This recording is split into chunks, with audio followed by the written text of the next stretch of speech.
Cek audio wireless satu.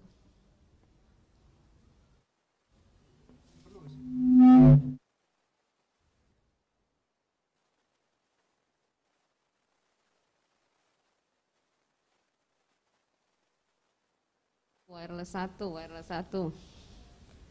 Cek audio wireless satu. Oke. Senji gimana?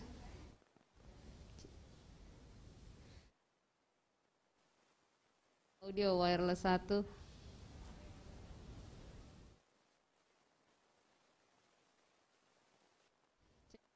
Wireless satu. Oh.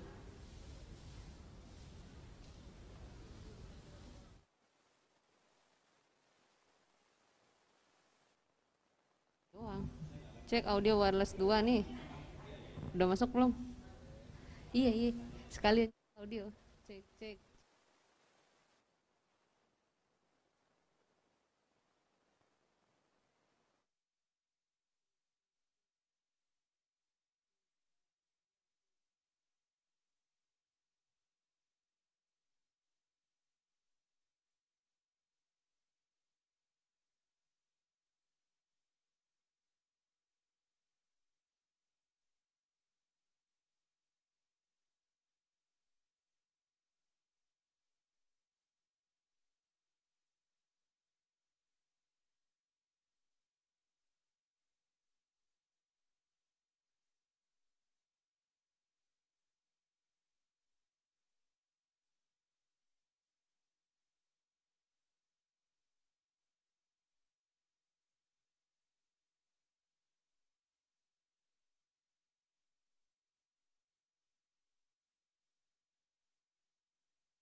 Berjumpa kembali dalam acara Info Corona. Ini adalah sebuah acara yang akan membahas di seputar permasalahan penyakit corona atau COVID-19. Bersama kita telah hadir Profesor Dr. Hewan Wiku Adi Sasmito, MSc PhD. Begitu ya, Prof ya? Iya, betul. Iya. Kita sama-sama masih pakai masker, karena itu kita akan sama-sama membuka masker kita, pemirsa. Kita akan peragakan bagaimana kemudian masker kain yang kita pakai ini kita akan buka, dan seperti apa cara bukanya, dan bagaimana juga cara menyimpannya. Prof, kita bahas sedikit dulu ya, Prof ya.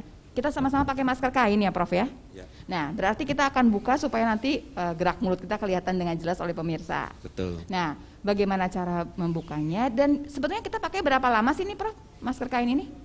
Masker kain sebaiknya untuk orang sehat dipakai maksimum 3-4 jam. 3-4 jam, begitu rasanya udah mulai basah nih gitu ya, betul, kita sudah harus ganti. Harus diganti. Ganti maskernya. Iya. Oke, kita sama-sama buka ya, Prof. Baik. Oke. Ini biar bisa dilihat dengan jelas oleh pemirsa. Prof akan buka bagaimana cara membukanya. Kebetulan kita pakai masker yang agak beda nih. Prof pakai yang dikaitkan, saya pakai yang model jilbab ya, Prof ya. Silakan, Prof. Iya, ini dari sisi satu ke sisi yang lain ya. Iya, baik. Oke, kemudian kita bisa masukkan ke dalam plastik. Iya. Saya juga punya plastik, Prof, di sini, Prof. Kita sama-sama punya plastik.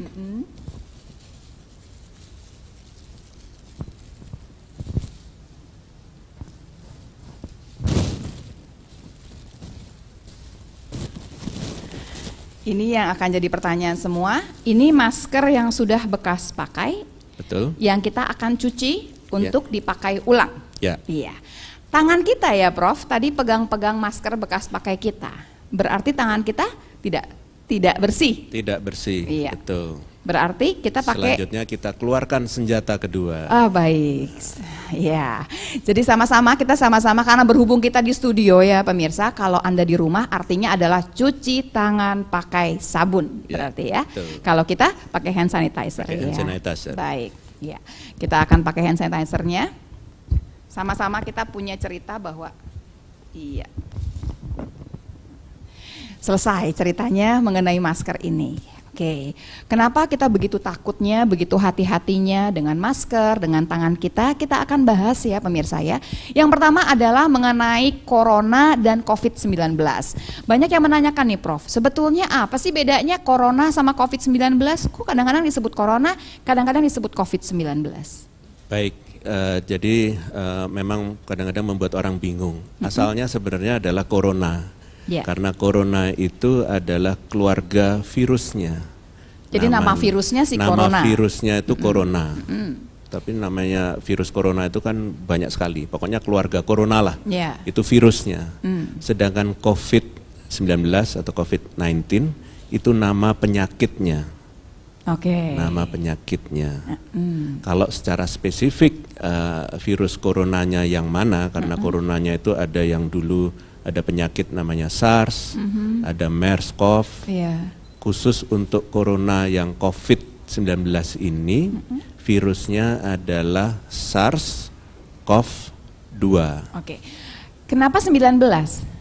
19 karena tahun 2019 itu mulai pertama kali. Jadi pemirsa nggak usah pusing kalau ada yang bicara corona saat sekarang ini ya, saat wabah ini, atau bicara COVID-19, kita bicara penyakit yang sama ya, Prof ya. Betul. Oke. Penyakit ini pasti punya gejala ya. Nah, gejalanya tuh apa aja sih, Prof?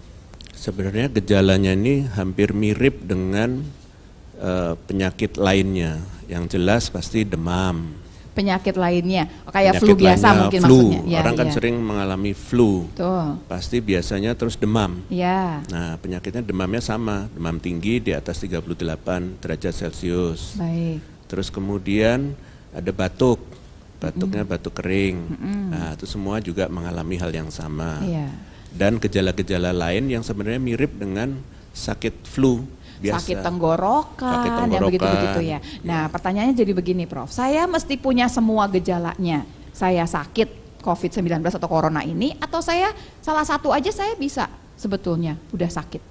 Sebenarnya di dalam keadaan di mana ini adalah masalah di semua daerah di dunia yang disebut pandemi, maka kita harusnya lebih waspada karena beberapa gejala yang kita miliki itu bisa saja mengarah ke situ. Jadi apakah harus seluruhnya? Tidak harus seluruhnya baru kita melakukan. Jadi satu gejala pun bisa saja nih sebetulnya. Satu gejala saja itu pasti salah satu gejala juga dari COVID. Tapi kan belum tentu COVID. Iya, jadi kita mesti hati-hati walaupun belum tentu larinya COVID atau corona tadi ya. Saya tanya lagi lebih jauh, mungkin nggak kita sakit nih corona ya pemirsa, tapi kita nggak punya gejala? Mungkin tidak? Mungkin. Mungkin juga? Mungkin. Ini adalah orang-orang yang katanya daya tahan tubuhnya bagus banget gitu ya? Ya. Jadi, tapi dia bisa menularkan, Prof? Bisa, jadi itu yang disebut dengan orang tanpa gejala. Jadi orangnya itu sudah terkena virusnya, ada di dalam tubuhnya, dia tidak tahu kalau virusnya itu ada di dalam tubuhnya karena dia tidak memiliki gejala tadi, tidak demam, tidak batuk, tidak sakit tenggorokan. Iya, jadi pemirsa kita mesti hati-hati karena berhubungan dengan daya tahan tubuh tiap orang bisa berbeda-beda, ada yang ringan, ada yang berat, ada yang tanpa gejala si penyakit corona atau COVID-19 ini. Berarti kalau bicara bahwa orang itu sudah sakit atau tidak sakit itu kita ada pemeriksaan ya Prof. Betul. Nah kita bicara Prof nih pemeriksaan untuk atau tes gitu ya untuk COVID-19 itu ada berapa macam sebetulnya Prof? Mungkin sebelum masuk ke dalam tesnya ini adalah ranahnya dokter yang bisa melihat dari sisi anamnesa. Jadi kan dilihat dulu gejalanya ada apa tidak sesuai dengan COVID. Setelah ada seperti itu baru dilakukan tes. Tesnya bisa saja dengan tes laboratorium nanti saya jelaskan, tapi bisa juga tes awalnya adalah dilihat dari kondisi keadaan darahnya, tes laboratorium, dan juga bisa dengan ronsen. Itu cara awal. Jadi semua orang yang punya gejala nanti akan ke rumah sakit atau puskesmas barangkali ya ketemu dokter lah, dokter akan melakukan pemeriksaan dari pemeriksaan darah, ronsen, CT scan barangkali yang lebih bagus lagi atau kemudian pemeriksaan yang larinya langsung ke tes COVID-19. Betul. Iya. Nanti yang akan diperiksa itu juga dokter yang akan menentukan. Dokter yang akan menentukan. Jadi pokoknya semua yang punya gejala gitu ya, apalagi merasa pernah kontak nih dengan orang yang dinyatakan positif barangkali langsung kemudian minta pertolongan ke dokter lah intinya gitu, puskesmas. Nah kita berarti pindah ke tempat pemeriksaan tes ya. Tesnya ini tadi Prof mengatakan ada beberapa macam. Ya. Jadi tes itu paling mudah digambarkannya ada dua jenis lah. Tes pertama adalah caranya dengan screening menggunakan yang sering orang sebut sebagai rapid test. Rapid test, mungkin saya jelaskan dulu tentang rapid test. Rapid test itu berarti tes cepat, hasilnya cepat. Oh baik. Gitu. Hasilnya cepat, itu yang disebut rapid test. Karena ini banyak singkatan-singkatan yang kebetulan singkatannya RT. Rapid test juga kalau disingkat RT. RT-PCR depannya RT juga, padahal sebenarnya beda dengan rapid test. Jadi kita bicara rapid test dulu saja. Kita bedakan ada dua lah, satu yang cepat makanya disebut rapid gitu ya, rapid test. Satu lagi yang memang cara yang lain yang lebih lama hasil keluarnya. Ada yang lain yang kebetulan juga singkatannya RT, agak lebih lama. Tapi tidak lama juga. Oke, tidak lama-lama amat lah sebetulnya. Nah, kalau yang rapid test dulu barangkali, ini yang kadang-kadang jadi bikin bingung semua orang. Si rapid test ini sebetulnya pemeriksaan apa yang diperiksa gitu ya? Apakah ini cukup akurat sebetulnya? Mungkin saya perlu jelaskan supaya tidak salah. Jadi rapid test itu sebenarnya untuk COVID itu ada dua. Satu yang mengukur antibody atau imun sistem kita terhadap COVID, satunya lagi menilai terhadap antigennya atau virusnya. Ini lebih jarang, lebih jarang dan lebih berbahaya untuk tidak bisa ditangani oleh sembarangan.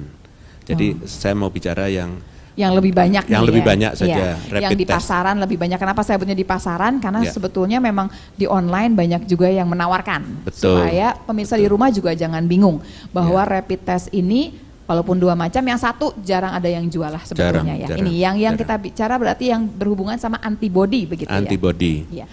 Jadi fungsinya rapid test antibody itu akan efektif untuk mengukur kalau di dalam tubuhnya sudah ada antibody.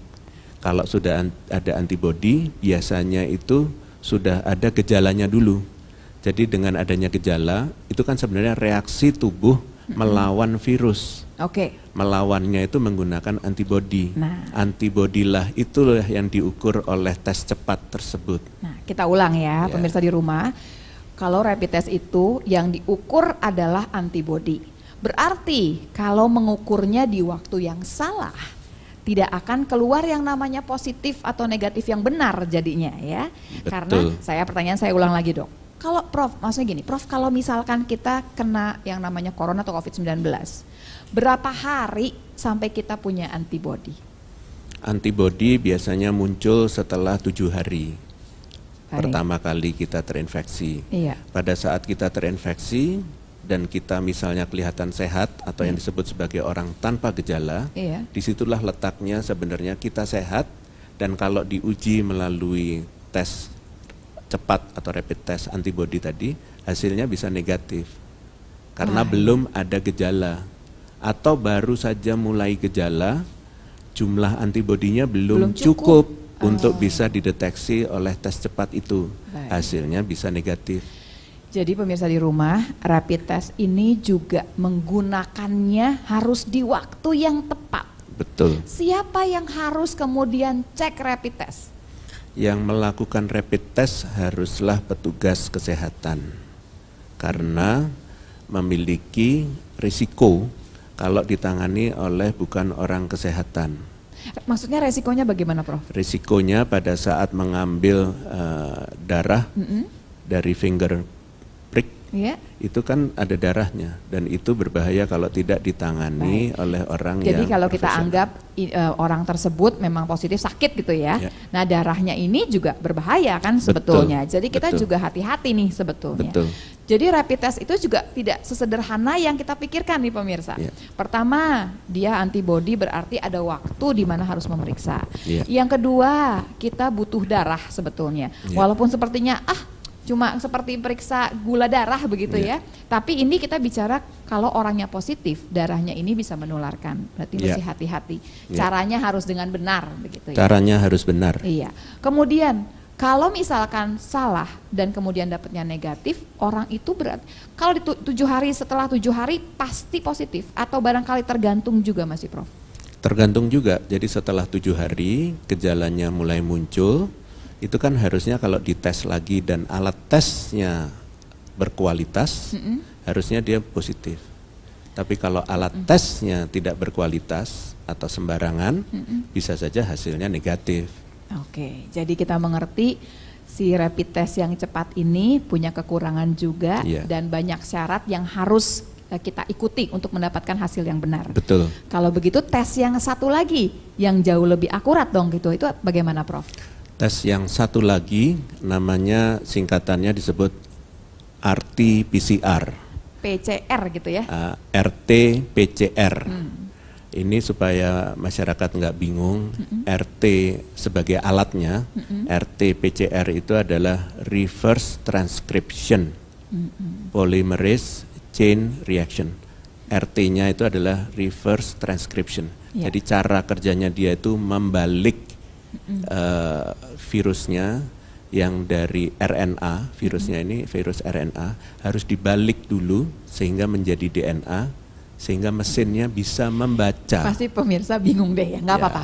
Kita nggak usah tahu barangkali ya cara pemeriksaannya seperti apa, tapi ini adalah cara pemeriksaan yang lebih akurat.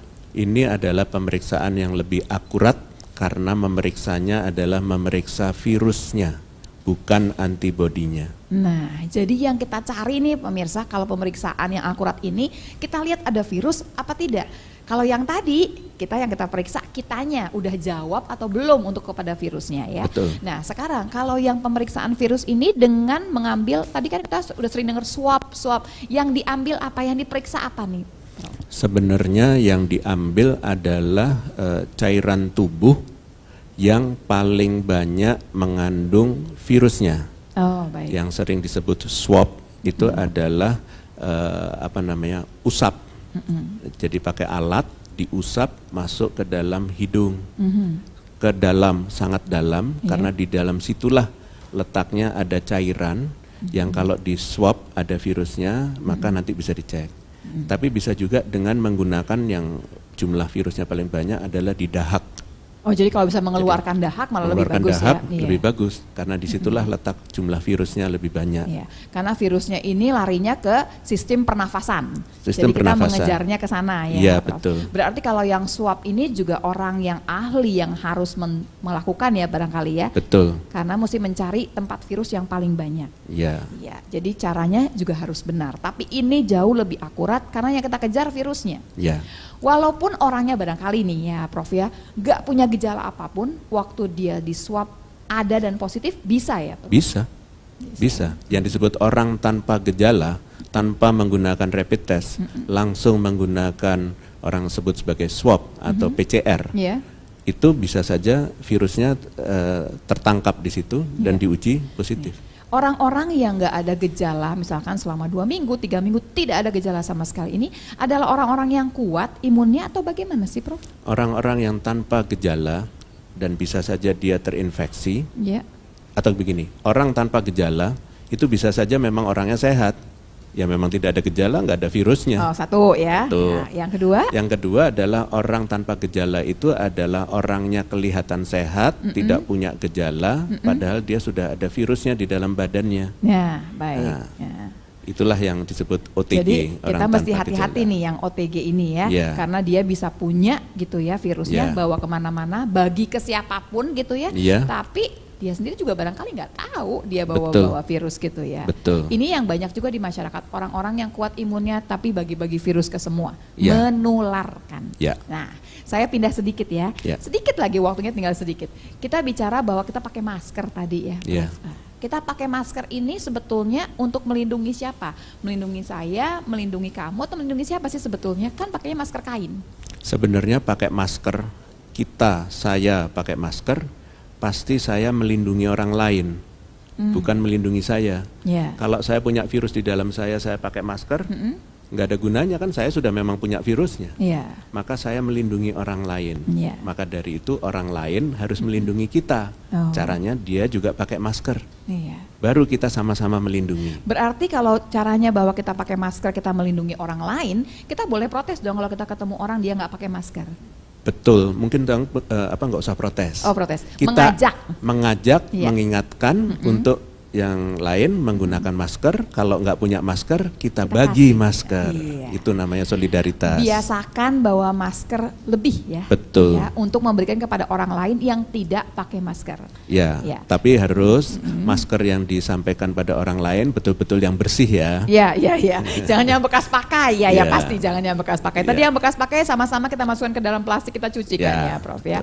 Oke, baik. Jadi bahwa kemudian masker itu cuma masker kain, kita pilihnya masker kain yang seperti apa sih Prof supaya lebih mudah? Kalau nggak harus beli lah ya Prof barangkali. Kalau kita mau bikin sendiri di rumah misalkan ya Prof. Bisa, jadi masker kain yang direkomendasikan adalah dari bahan katun Iya. dan berlapis 3. Kemudian baik. bisa kita jahit sendiri sesuaikan dengan bentuk muka dan wajah. Yang penting bisa menutupi mulai dari hidung sampai dengan dagu dan nutup ke pipi. Iya. Sudah. Nah ini ya, bahwa hidung, mulut, dagu sampai pipi, dan tidak ada longgar-longgarnya barangkali. Betul, ya Prof ya, ya. mesti betul-betul menempel di muka kita. Ini akan membantu semua orang kalau kita ternyata punya virus, dan kita nggak tahu juga kita punya virus barangkali. Dan kalau semua orang pakai, kita barangkali bisa membantu memutus penyebaran virus COVID-19 atau corona ini kan Prof? Itu salah satu cara memutus, bukan satu-satunya, karena ada yang lain yang harusnya kita memutus itu sehingga hampir 100% terputus. Ini hanya salah satu aja, masker. Satu ya, berarti masker kain tadi. Yang kedua apa Prof? Yang kedua adalah cuci tangan. Cuci tangan. Cuci tangan, cuci tangan, cuci tangan. Nanti kita bahas di info corona berikutnya. Cuci tangan, pakai masker, apa lagi Prof? Jaga jarak. Ya, Physical distancing, jauh-jauh. Kemudian Kalau tidak perlu di rumah saja barangkali. Kalau ya. tidak perlu di rumah saja. Baik. Ya. Dan mungkin lebih jauh, dekat-dekat mau mudik, coba dibikin lebih jauh barangkali ya Prof. Betul. Ya. Ya. Kita nggak usah mudik, kali ini barangkali kita kumpul sama keluarga di rumah saja. Betul. Ya. Prof Wiku terima kasih banyak. Kita akan Sama-sama. recap sedikit barangkali ya. Ya. Bahwa tadi kita bicara bahwa corona itu adalah COVID-19 sama, tidak usah direpotkan. Bahwa kemudian ada gejala yang kadang-kadang nggak perlu semuanya keluar, salah satu aja cukup, ya. Kemudian juga kadang-kadang malah tidak ada gejalanya, gitu ya, Prof. Kemudian kita bicara mengenai tes, tapi tes ini adalah nanti biar dokter yang menentukan mana yang harus dites, mana yang tidak. Ya. Dan waktu ada cara rapid test atau tes cepat, ini tidak kemudian semudah itu yang kita bayangkan. Ya. Pertama harus dilakukan oleh tenaga kesehatan yang mengerti caranya menghandle darahnya tadi ya, hati-hati karena bisa menularkan. Kemudian yang kedua juga ada waktu di mana kita harus memeriksanya tuh dengan benar, karena kalau waktunya terlalu cepat barangkali bisa negatif, padahal harus orangnya positif ya. Atau juga kemudian yang lebih jauh lagi adalah tesnya juga mesti tes yang benar yang kita beli barangkali ya, Prof. Yang terakhir adalah tes yang lebih baik, lebih akurat, yang memang kemudian menunjukkan seseorang positif atau negatif. Akhirnya adalah ada yang namanya alat perlindungan diri. Kita baru bahas sedikit masker kain. Mudah-mudahan kita bisa bahas lebih jauh lagi ya, Prof ya. Kita akan bahas masker kain, bahas bicara cuci tangan pakai sabun dengan benar. Dan yang pasti tadi saya ingatkan kembali pemirsa, jangan lupa selalu bawa masker lebih. Kenapa?